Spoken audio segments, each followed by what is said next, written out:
Halo semuanya, selamat pagi, siang maupun malam dimanapun Anda menonton. Dan kapanpun Anda menonton video ini, selamat datang di mata kuliah Aljabar Linear pertemuan ke-12. Kali ini kami dari kelompok 8 akan membahas topik yaitu nilai eigen, diagonalisasi, dan ortogonal. Oke, langsung aja kita masuk ke ini, slide kedua. Nah, di sini ada analogi karet. Oke, biar gampang, bayangkan kalian punya sebuah gambar yang digambar di atas lembar karet yang lentur. Maksudnya gimana tuh? Nah, maksudnya gini. Atau gini deh, kalian bayangin ada gambar pada sebuah balon yang belum ditiup. Nah, gitu aja deh. Kalau balon itu kita tarik ke kanan dan ke kiri, dalam matematika ini disebut transformasi matriks. Gambarnya pasti jadi penyok, iya nggak sih? Nah, arah garis-garis di gambar itu jadi berantakan dan berubah arah. Nah, pertanyaannya, ada nggak sih garis di gambar itu yang arahnya tetap sama walaupun karetnya sudah kita tarik-tarik? Jawabannya ada. Oke, langsung kita masuk ke pembahasan nomor 3. Slide nomor 3 maksudnya. Apa itu nilai dan vektor eigen? Nah, di sini kalian bisa baca, intinya garis yang arahnya setia atau tidak berubah itulah yang kita sebut vektor eigen.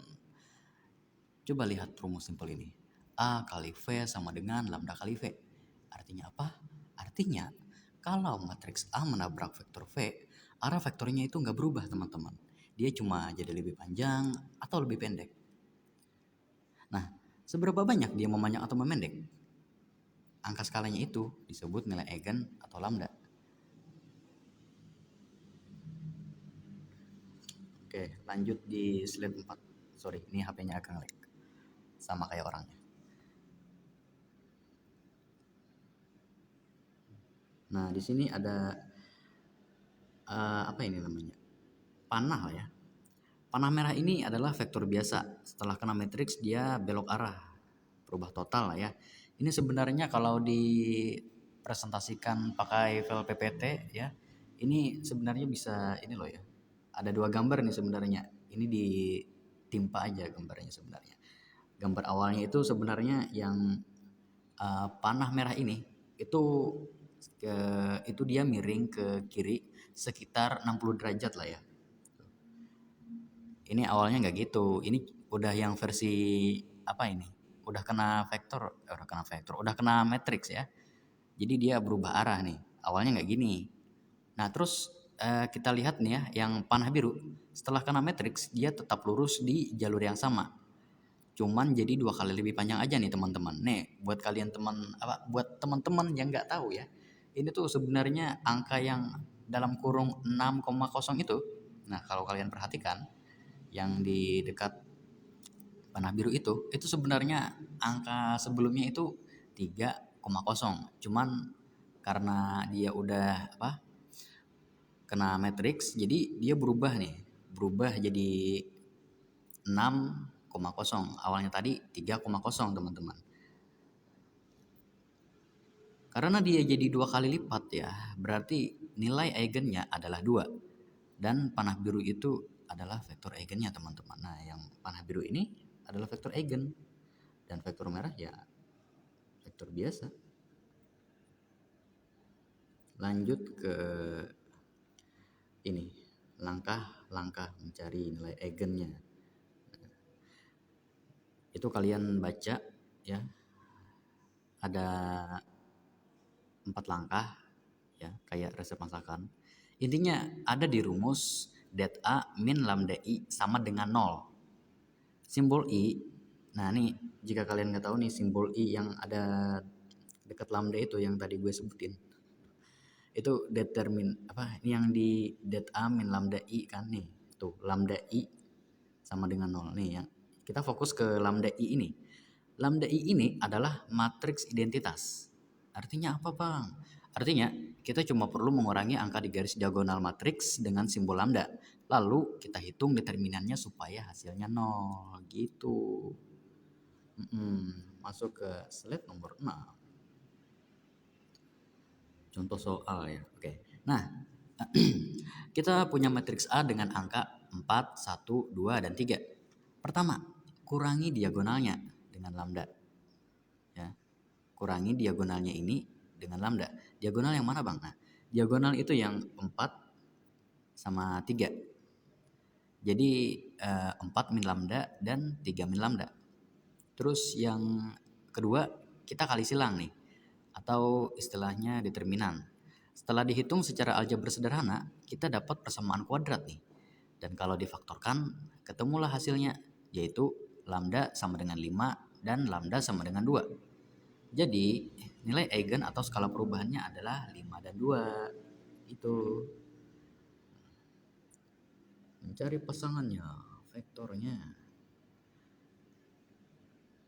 Oke, kita tadi sudah punya nilainya kan ya. Berapa tadi nilainya? Oh, itu ya. Oh ya, 5 dan 2 tadi ya. Sekarang kita cari pasangannya nih.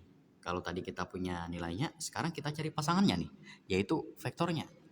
Kita ambil contoh untuk lambda sama dengan 2. Kita masukkan angka 2 ini balik ke matriks awal tadi. Setelah dihitung, kita dapat persamaan. 2x ditambah y sama dengan 0. Artinya, kalau x-nya 1, y-nya pasti min 2. Jadi, vektor eigen untuk nilai 2 adalah 1 min 2. Gampang kan? Gampang. Nah, di slide 8 ini, diagonalisasi sama dengan menerapkan matriks. Apa itu diagonalisasi? Oke, bayangkan kalau kalian harus mengalihkan matriks ribet tadi sebanyak berapa kali ya? 50 kali misalnya atau 100 kali. Wah, itu pasti capek banget ya kan ngitungnya. Nah, diagonalisasi itu ibarat merapikan matriks supaya angka-angkanya cuma di garis diagonalnya aja ya teman-teman. Kalau sudah rapi begini, komputer pun ngitungnya jadi super cepat ya kan. Wah, komputer aja ngitungnya super cepat. Apalagi manusia, kebalik. Oke, kapan bisa didiagonalisasi? Nah, syarat diagonalisasi ya, syarat utama. Disclaimer dulu ya, nggak semua matriks bisa dirapikan atau didiagonalisasi. Syarat utamanya itu simpel, matriks itu harus punya vektor eigen yang cukup lah jumlahnya. Rumusnya adalah P inverse dikali A dikali P sama dengan D. P sama dengan matriks yang isinya vektor eigen. D sama dengan matriks diagonal. Ini yang hasilnya rapi tadi, yang diagonal itu. Oke. Contoh soal diagonalisasi. Mari kita pakai data dari contoh sebelumnya. Tadi kita sudah nemu 2 pasangannya. Nilai 5 pasangannya vektor 1, 1. Nilai 2 pasangannya vektor 1, min 2. Kita susun vektor-vektor tadi menjadi sebuah matriks baru bernama matriks P. Nah, jadi matriks P ini isinya cuma vektor-vektor eigen yang dijajarin ya, dijajarkan. Bentar dulu. Sebelum masuk ke nomor 11 saya mau minum dulu. Ini kalian bisa baca ya.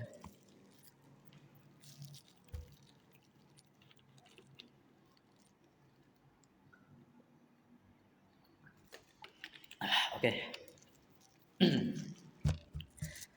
Nah, ini bagian aljabarnya nih.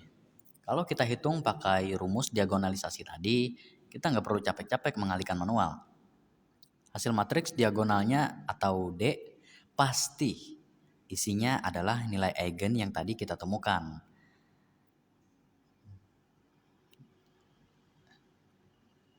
Sisanya 0. Ya.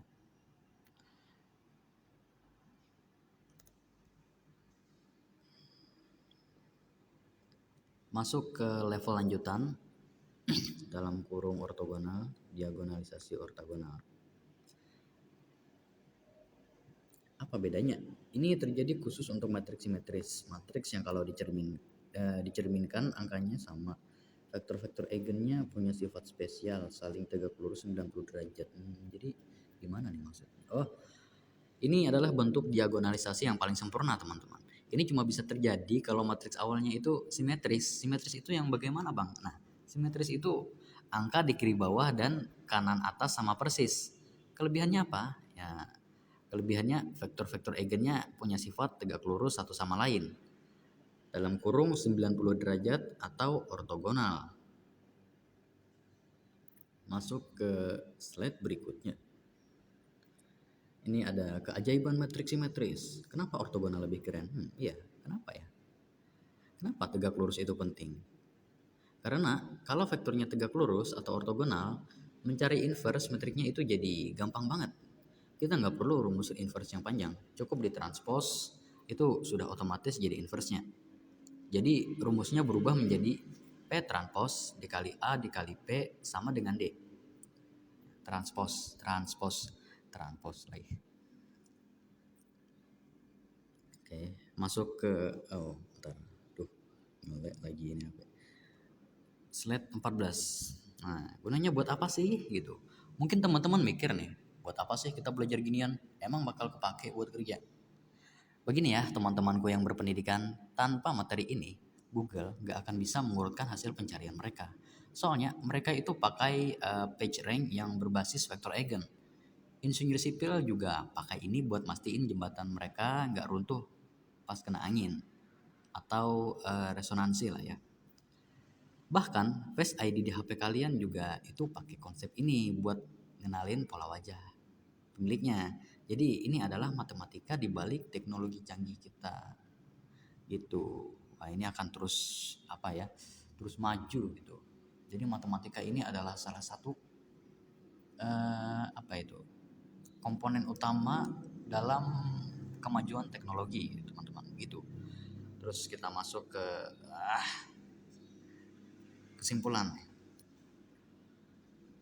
Jadi kesimpulannya ada 3 nih, dan ini dia ya. Yang pertama itu eigen sama dengan arah tetap dan skala. Ini gimana ya?